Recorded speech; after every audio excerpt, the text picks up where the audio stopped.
તો વારંવાર એકના એક શાક રોટલી નાસ્તા ખાઈને કંટાળ્યા હોય તો બનાવો પાણીની અંદર બાજરીનો લોટ મિક્સ કરી ટેસ્ટી, હેલ્ધી અને યુનિક રેસીપી। તો શિયાળાની સિઝન આવે ને એટલે ઘરમાં બધા નવું નવું બનાવવાની ડિમાન્ડ કરતા હોય છે, પણ આવી રીતે બાજરીના લોટની રેસીપી તમે એક પણ વાર ટ્રાય ન કરી હોય તો આ વિડીયો ચોક્કસથી જોજો।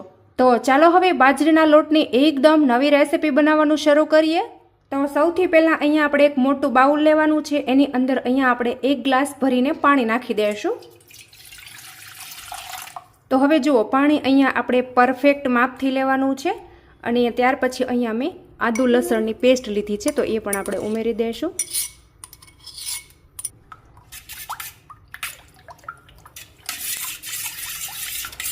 અને ત્યાર પછી અહીંયા આપણે 1 વાટકી બાજરીનો લોટ લેવાનો છે, તો પાણી સાથે આપણે ધીરે ધીરે મિક્સ કરતા જઈશું।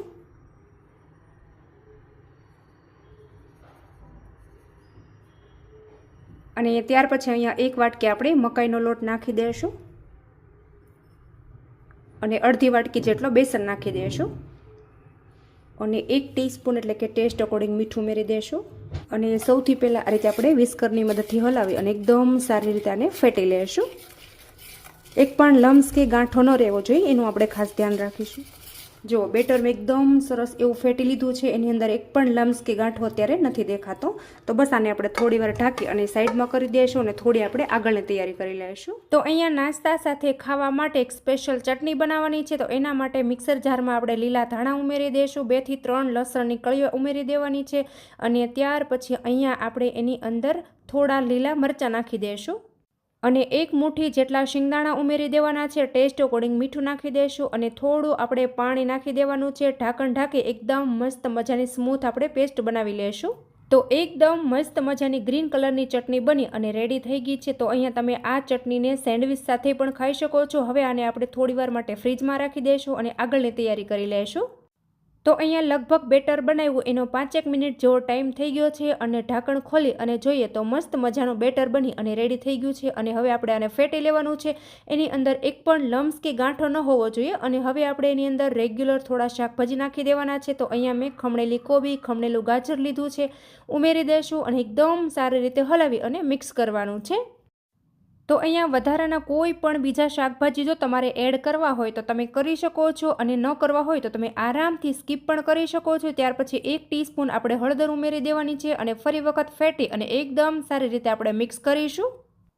અને હા, જો આ નાસ્તો બનાવવા માટે આ રીતનું પરફેક્ટ આપણે બેટર બનાવીને તૈયાર કરવાનું છે મિત્રો, એ વાત તમે ખાસ નોટિસ કરજો। તો અહીંયા આપણે મસ્ત મજાનું બેટર બનાવી અને તૈયાર કરી લીધું છે અને ત્યાર પછી અહીંયા આપણે ઢોકળિયાની ડીશ લેવાની છે, એને મેં તેલથી ગ્રીસ કરી દીધી છે। બેટરને આપણે ઢોકળિયાની ડીશની અંદર પાથરી દેવાનું છે, આ રીતે થપથપાવી અને બેટરને આપણે સેટ કરી દઈશું। તો અહીંયા તમે જોઈ શકો છો કે મેં બંને ડીશ બનાવી અને રેડી કરી લીધેલી છે। તો બસ હવે આપણે જઈશું ગેસ તરફ અને ગેસ ઉપર અહીંયા મેં ઢોકળિયાની અંદર પાણી પહેલેથી ગરમ કરવા માટે રાખી દીધું છે। તો સૌથી પહેલાં જે નાની ડીશ છે એને આ રીતે આપણે નીચે ગોઠવી દેવાની છે અને ત્યાર પછી એના ઉપર આપણે મોટી ડીશને પણ ગોઠવી દેવાની છે।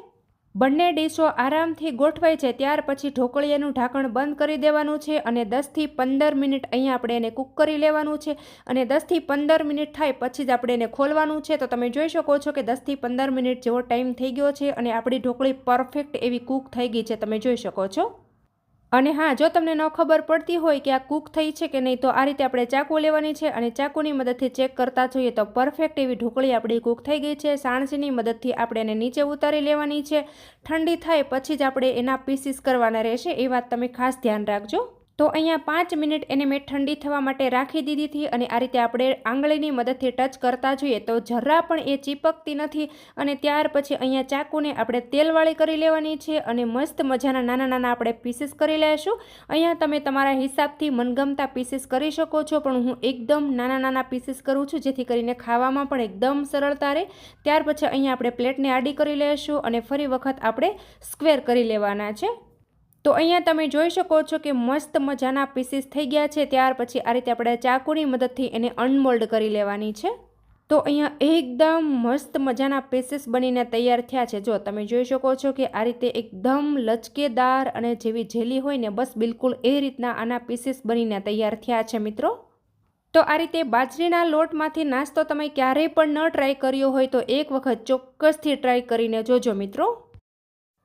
અને હા, આ ઢોકળીને હજુ પણ આપણે વધારે ટેસ્ટી બનાવવી હોય ને તો અહીંયા વઘારિયાની અંદર તેલની અંદર રાઈ નાખી એની અંદર જીરું નાખી દેવાનું છે, મીઠા લીમડાના પાન અને મરચાં નાખી દેશું અને આ ગરમા ગરમ વઘારને આપણે ઢોકળી ઉપર રેડી દેવાનો છે.